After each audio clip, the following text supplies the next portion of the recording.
యేసయ్య పరిశుద్ధ నామముకే మహిమ కలుగును గాక. ఈరోజు వాక్యము కీర్తనల గ్రంథము 51 అధ్యాయము 10వ వచనం.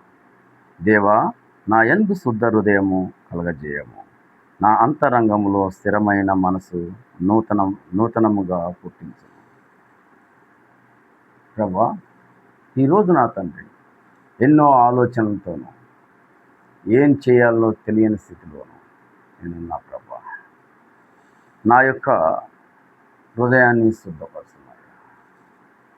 ఎటు చూసినా నా తండ్రి నాది తుఫానుల వంటి కష్టాలు, ఎవరితో ఎలాగూ మాట్లాడాలని తెలియని స్థితి, ఎవరు ఎలాగూ ఉన్నారో తెలియని స్థితి, ఎక్కడ చూసినా అలజడే ప్రభా.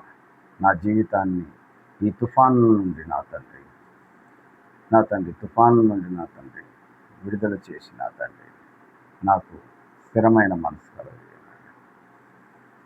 నేను నీ అంతరంగంలో నా తండ్రి నిలిచి ఉండేలాగా, నీ ఆలోచనలో నా తండ్రి నేను నడుచులాగా నా మార్గాన్ని నా తండ్రి పవిత్రపరుచున్నాయా. నా తండ్రి ఎన్నోసార్లు నా తండ్రి నన్ను నేనుగా సరి చేసుకుని నీ యందు నిలిచి ఉందామన్నప్పుడు ప్రతి విషయంలోనూ నేను పడిపోయిన మనసును నా తండ్రి నా తండ్రి నీవే నా తండ్రి నాకు స్థిరపరిచి నా యొక్క హృదయంలో ఉన్న ఈ యొక్క అలజడిని తీసివేసి నేను ఎక్కడైతే ఉంటున్నానో, ఏ పని అయితే చేస్తున్నానో నా పనులు నా తండ్రి నాకు ఆశీర్వదించి నూతనమైన నా తండ్రి మార్గాన్ని నాకు కలగచేయమయ్యా. నీ మహిమ నాకు తోడయ్యను గాక.